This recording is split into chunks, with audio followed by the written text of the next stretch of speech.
What is up, guys? Rick Kackis here. Thank you so much for stopping by, and today we are going to be taking a look at the Athrys Embrace exotic hunter gauntlets just added into Destiny 2 with the Beyond Light expansion. These let you do some pretty insane things with your throwing knife, and so let's get started. Now, this video is going to be broken up into two parts. In the second half, we're going to be taking a look at what this exotic does, how it functions in game, and kind of a mini review on it, which is what you usually do with exotic armor videos. But the first half is going to be breaking down how to get it. That's right, in Beyond Light, you no longer have to rely on luck to get exotic armor pieces. There's actually a specific mission you can do to get this, and so let's talk about it. Now, that mission is actually a lost sector. Once you complete a lost sector, either on Europa or on the Cosmodrome, you unlock the ability for that to be a legend lost sector at 1250 power or a master lost sector at 1280 power. Every single day, one of the lost sectors, again on Europa or Cosmodrome, will be legend and one will be master, and they keep rotating. And as you can see right here, when the concealed void is on offer, it can give you exotic arms if you complete it solo.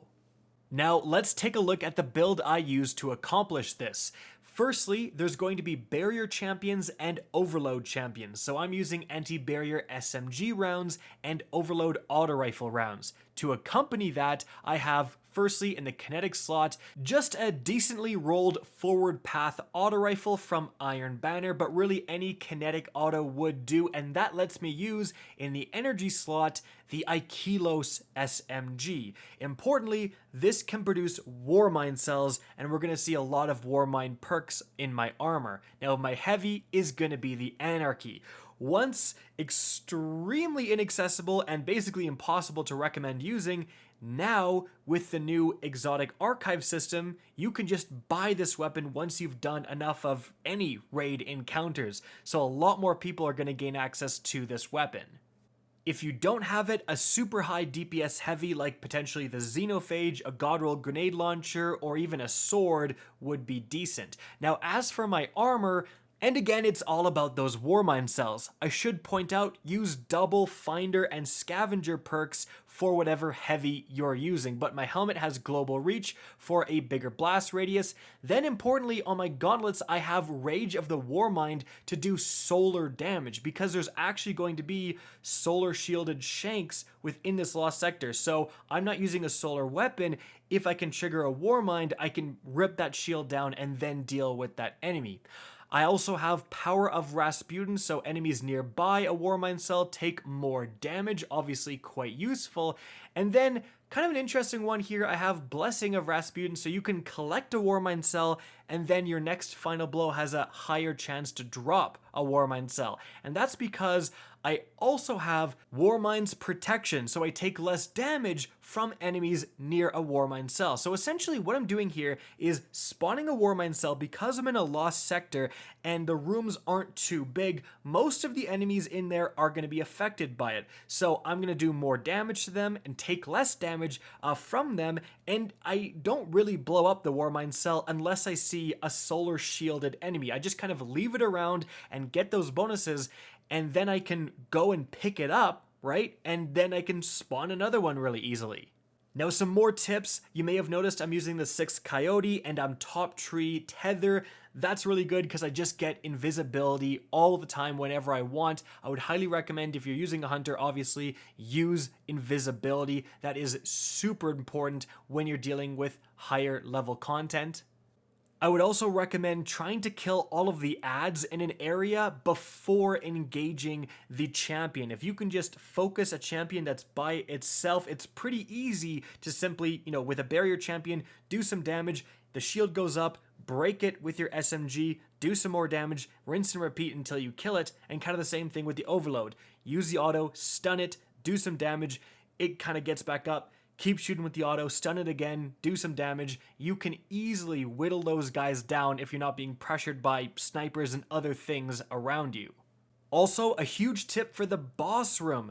As you can see, when I damage this guy, I just yeet back out of there. Like, you don't need to stay in this boss room. It's kind of a dangerous area. So you can come down, do some damage, and have an easy escape route to this upper level where no one can touch you. So especially if you do have, something like the Anarchy, you can go invisible, get to a safe spot, get those 2 shots off, get some damage off, and then just maybe even go invisible again and make your escape. Very safe to do so. Also, speaking of invisibility, you're gonna see this too. Once you kill the boss, you're good. Just open the chest and you can get that exotic. You don't need to kill every single ad. Normally I would recommend doing so, but if you have invisibility, like you can see, I just go and grab it and don't even worry about the other ads. Alright, so that's how to get it. Now let's talk about what it does. The exotic perk is Skittering Stinger. Weighted knife gains a second bounce. Rapid precision hits with your weapons grant weighted knife a significant damage bonus and the ability to stagger unshielded combatants for a short time.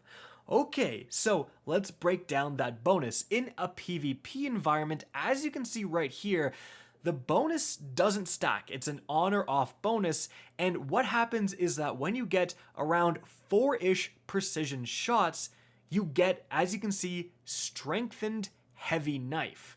Initially, you get it for 9 seconds, but every precision shot after that, no matter on which opponent it's on, gives you 3 more seconds, up to a maximum of 29 seconds.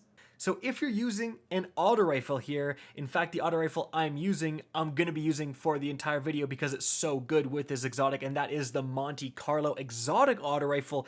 As you can see, doing damage gives me more melee energy, and getting kills can instantly recharge my melee. Obviously very good when we're talking about a melee focused exotic.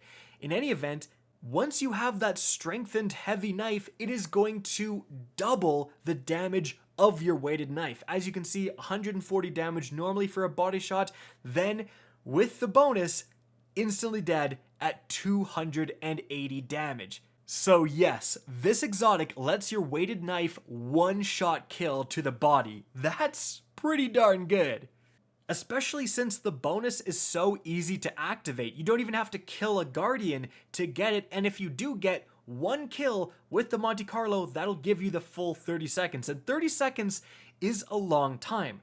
But remember, with weighted knife, you actually get it back if you get a precision kill, and this isn't just a boost to body shot damage. So when I get a precision kill with the bonus, I get over 400 damage. And that means with this bonus active, as you can see, you can one-shot headshot kill supers with your weighted knife, including everyone's favorite or least favorite, depending on which side of it you're on, the new Warlock Stasis super.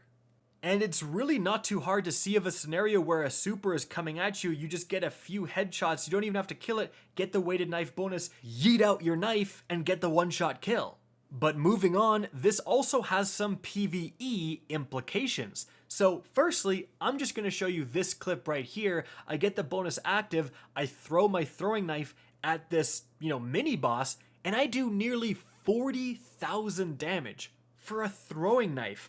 That is absolutely nothing to scoff at, and you're going to see a lot in the background gameplay. I'm just throwing my throwing knife willy-nilly at any even remotely powerful enemy. It's nice to be able to guaranteed one-shot kill any Minotaurs, even when they're shielded. Heck, even yellow bar Minotaurs get one-shot kill when you have this perk active, even to the body. So honestly, running the Monte Carlo and then these exotics and basically getting a melee ability that does the damage of like a rocket launcher shot, yeah, like that's legitimately not a bad idea. For higher level content, of course, not quite sure if it becomes more gimmicky at that point. However, this does stagger unstoppable champions. And the big news here is the fact that those perks move to armor, of course. So I can have the Monte Carlo as my, let's say, overload auto rifle, and then have like a sniper and a good heavy all for DPS, and then use my knives whenever I encounter an unstoppable champion, because you don't encounter them like that often. There's only a few in even a Grandmaster activity, in these legendary lost sectors, etc. So when you do find them, get that throwing knife, get that stun, rush in there with a sword or use a powerful heavy to finish that guy off. And unstops don't really regen health, so you can, slowly get it back by simply shooting it and dealing damage with the Monte Carlo, honestly. That doesn't sound like that bad of an idea, and I kind of want to try this in something like a Nightfall. Guys, that's it for the video. I hope you enjoyed, found this informative, and if you did, please remember to help me out by simply rating and especially sharing this video. If you guys want to see more Destiny 2 content similar to this, don't be afraid to slap that subscribe button. If you want to get in touch with me and keep up to date with the latest channel activity, the best way is to follow me on Twitter at RickKackis. That's linked in the description down below. Again, I hope you enjoyed the video, and as always, have a good day.